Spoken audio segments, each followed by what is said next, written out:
So let's go through this process of adding it in. I'm going to do a search in Google for Grunt Autoprefixer. And this is the one that we want here. I'm going to scroll down and we'll follow the same procedure that we have with our other packages for Grunt. We'll first install the package. So I'll go to our command line and I'll paste it in and hit enter. Again, making sure that save dev is at the end of the command. Then I'll go back to the browser and we'll copy this line here to enable it inside of our Grunt file. I'll go back to the editor, to our gruntfile.js, scroll down, and paste it in after our Grunt injector line. I'll save this, and then let's take a look at an example. So I'm going to scroll down past the options here, and in the usage examples, we have an example that demonstrates several versions of the task, here just in one task. So here's a single file version of the task. Just like some of our previous tasks, it takes a source and a destination.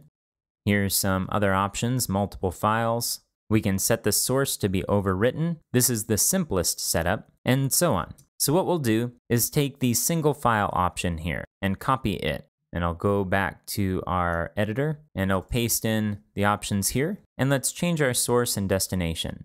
Now, instead of acting on our minified version, I think it makes sense to run this before the minification process. That will allow us to more easily see the changes before it gets minified. So let's make the source our allcss.css. So I'll copy this, paste it in as the source, and then as the destination, let's create a new file, and we'll call it allcss_prefixed. Now we'll also want to change which file we pull into the minification process, so that we use the prefixed version instead. So I'll copy this path, I'll go to CSS min, and I'm going to change the source here to our prefixed version. So this way we'll have a copy of the CSS file as it goes through each one of the stages. That will help us troubleshoot any problems. So it looks like one thing that we missed here was a wrapper for our task. So I'm going to go back here and we're going to copy this Autoprefixer section and paste it around this single file version of the task. And I'll add a trailing comma here.